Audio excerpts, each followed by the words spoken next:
This is Tony Bobulinski, and in my opinion, he is a patriot. My only problem with him is he sat down with a guy at another network, Tucker Carlson, but gave him a very important interview. And I think every American should watch this interview before they vote. Too bad tens of millions of people already have voted because he knows a lot about the Bidens. He definitely had a long, unconsummated business relationship with Hunter Biden, because I say unconsummated because he never made any money out of the arrangement. But he knows a lot. Some of it is complex, but he at least knows this, that when Joe Biden says he never talked about business with his son Hunter, that's a lie. That is a lie, according to him, and I have no reason to not believe him, and we all have a lot of reasons to be very skeptical right now of the Bidens. Now, the mainstream media, they are purposely ignoring all of this. They are protecting Joe Biden, and that's pretty extraordinary. Ignoring this story is akin to ignoring, say, Watergate. It's that important. But they made a big mistake, the Bidens and the media, when they ignore this or lie about it or try to cover it up. They got a little too easy, the whole Democratic establishment, throwing around Russian disinformation. Oh, this is part of a Russian disinformation plot. You know, it's one thing to say that against a sitting president. It's outrageous to say it, but it's one thing. It's political, and, you know, he's a political guy, and you get that when you're in power. But when you're a private citizen and you're accused of engaging in a traitorous act, yeah, there can be repercussions. And they messed with the wrong veteran of the United States Navy, this guy. He knows things, he knows them cold, and he's talking. And this is a company with direct connections to the Communist government of China. So the former vice president has said he had no knowledge whatsoever of his son's business dealings and was not involved in them at all. But this sounds like direct involvement in them. Yeah, that's a blatant lie. When he states that, that is a blatant lie. Obviously, the world's aware that I attended the debate last Thursday. And in that debate, he made a specific statement around questions around this from the president. And I'll be honest with you, I almost stood up and screamed liar and walked out, because I was shocked that after 4 days or 5 days that they prepped for this, that the Biden family is taking that position to the world. So here's a man who knows that he had conversations with Hunter Biden and Joe Biden about business. They did it in a hotel, and he attended a conference, and Joe Biden was there, and there may be pictures of them. It was all essentially in public. And for Joe Biden and Democratic surrogates to call this a Russian disinformation plot, again, you messed with the wrong guy because you made him mad, and now he's talking, and he knows a lot. Now, Joe Biden, when he says, I've never been paid by a foreign source, technically that's probably right, because according to Mr. Bobulinski, they had it set up. They had it set up so the money would go to family members, the brother, perhaps the son, Hunter. Then it might make its way to Joe. Who knows? There's more. Aren't you concerned? And he looked at me and he laughed a little bit and said, plausible deniability. He said that out loud? Yes, he said it directly to me, one-on-one in a cabana at the Peninsula Hotel after about a hour and a half, 2-hour meeting, with me asking out of concern, how are you guys doing this? Aren't you concerned that you're going to put your brother's, future presidential campaign at risk? The Chinese, the stuff that you guys have been doing already in 2015 and 2016 around the world. And I just can almost picture his face where he sort of chuckles and says, plausible deniability. So he said, this is a man who's been drafting off his brother's political career for almost 50 years. He said to your face, essentially, we're lying about it. Anyone watching this interview can look up what plausible deniability means. Yeah. Plausible deniability. I think we all know what that means, You can honestly say, I don't know about that. You don't know about the specifics, and you're in the clear. Not really. He's summarizing a conversation he had with the vice president's brother, Jim Biden, right after he met with the vice president. Now, Joe, we know his denials in all this, doesn't know anything about what his sons are doing, and everything he's ever done has been just great. Sons are brothers. The Bidens, they follow the law to a T. He's been saying that and saying that and saying that, but he also mentioned this stuff about the Russians. Anyway, a little bit from his most recent denial. Well, his buddy, Rudy Giuliani, he's being used as a Russian pawn. He's being fed information that is Russian, that is not true. And then what happens? Nothing happens. And then you find out that everything that's going on here about Russia is wanting to make sure that I do not get elected the next president of the United States because they know I know them. My son has not made money in terms of this thing about, what are you talking about, China. All right, so I'm no international businessman. It gets confusing really quick, but this part seems pretty clear that this man, Bobulinski, had conversations about business with Joe Biden and Hunter Biden, that Hunter Biden and Joe very, very much working together, and he's been denying it left and right. We just saw some of that right there, and accusing the Russians of pushing this narrative. This narrative actually came from an honorable U.S. citizen, Mr. Bobulinski. He knows and he has documentation. So, in an ordinary, healthy, political media culture, this would be big, big, big, big, big news. Game-changing news. They used to write books called Game Change. Nope. Today is, what day is it? Wednesday. Wednesday morning. This happened last night. I watched all the morning shows. It was just another day of news. Yeah, granted, a lot of stuff going in the world, going on. We've got an election next week. But they treated it in a weird way like any other election. All about the horse race. Who's up, who's down, who's campaigning where, that kind of thing. It's the comfort zone of the media. Peter, another key battleground. Both candidates are vying for hard, Arizona, and that race is tightening up.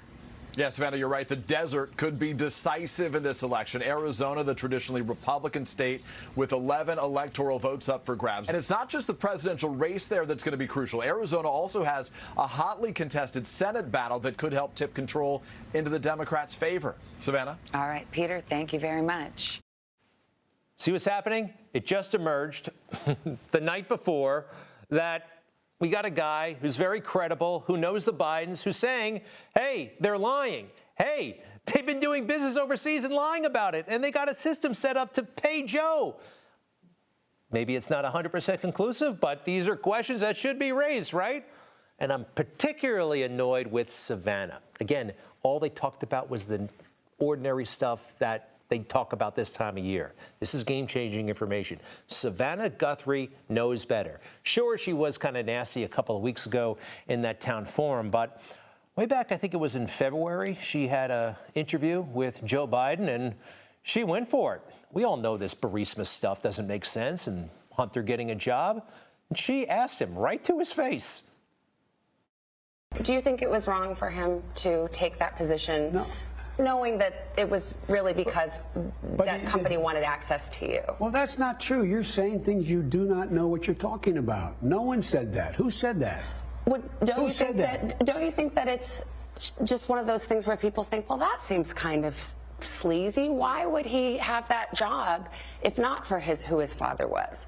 Because he's a very bright guy. I guess the question I'm kind of asking is, was it right? His appearance. Yeah. Yeah. Well, he said he regretted having done it. I love that look. Yeah, I don't believe you. And you're right, Savannah. It is sleazy, the whole arrangement. You remember that interview, I'm sure you do. So last night, not that long ago, and plenty of time before your morning show, a guy came forward, totally credible, knows the Bidens, did work with them, and backs you up. And you didn't think it was worthy to run it by your correspondent there? Now, she's not alone.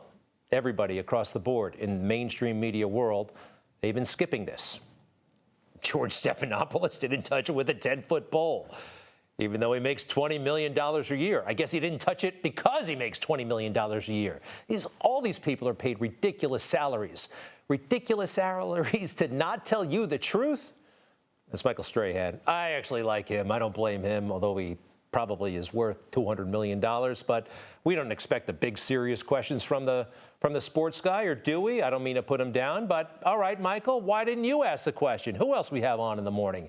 Gayle King, Oprah's friend. She didn't go there either. Again, can you imagine Dan Rather skipping Watergate? I mean, isn't this what they're supposed to be there for? Moments like this? And they just blew it off. All right, so granted, maybe I'm just being hard on the people, the anchors in the studio. I mean, we got young, hungry, tough reporters anxious for the next scoop, right? On the street, they're out there. Well, Joe Biden came out of the basement just for a little while and tepidly stepped into an area where the press were. This is what happened. Did they give him a hard time? The shooting in Philadelphia, what do you say to Philadelphia residents that are outraged by yet another unarmed black man being shot by police? On your healthcare plan, do you have a bill ready to drop? And what did you learn from the ACA passage that's going to guide how you work on the improvements to the ACA, particularly whether you're going to work with Republicans? Could you hear all that? One was about the latest police shooting in Philadelphia, and then the other one was about the Obamacare. And that was it. End of press conference. What's going on here, huh? Press is not going to protect us, ever. Some people say that that is their role in society. No. Who's going to protect us from a guy like this? We know that this whole smear on Joe Biden comes from the Kremlin. That's been clear for well over a year now, that they've been pushing this false narrative about the vice president and his son. Adam Schiff, you know, it's one thing to say it about the president of the United States. I don't think it should be said about the president, but it was. And the president has all kinds of people around him and mechanisms to protect the presidency. But a guy like Tony Bobulinski, I think he's probably makes a good living, but, you know, to accuse that guy of Russian disinformation, a traitorous act. You know who was really good at throwing around these kinds of accusations? A guy named Joe McCarthy, disgraced Wisconsin senator. He saw communists everywhere. Now, there may have been a lot of communists back then, but he got carried away real bad. And a lot of, from what I understand, innocent people had their lives ruined.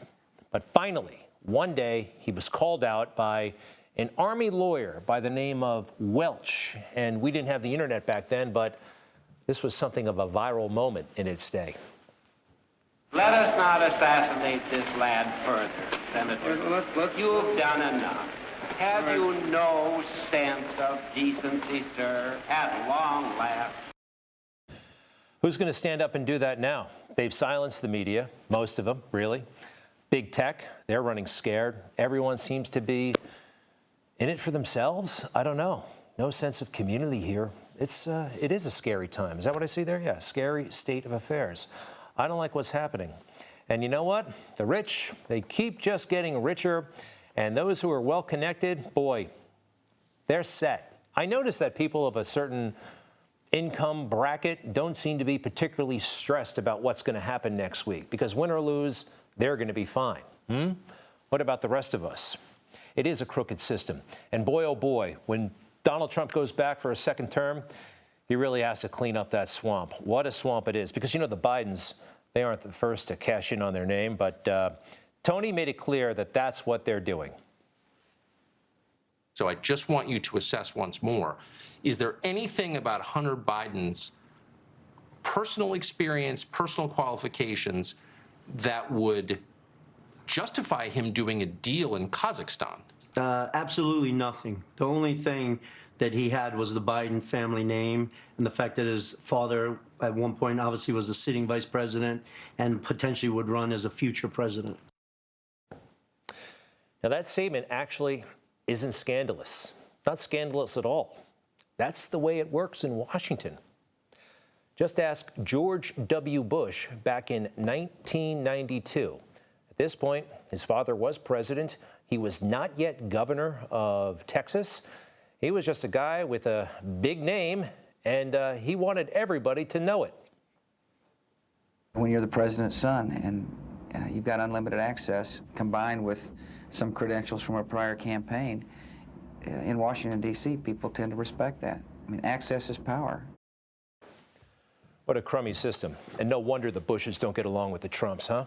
You just watched Newsmax TV, America's fastest growing cable news channel, now in more than 70 million homes. You can get Newsmax TV on your cable system or check your cable guide. And if your system doesn't carry Newsmax, call them, tell them you want Newsmax TV, because we're real news for real people.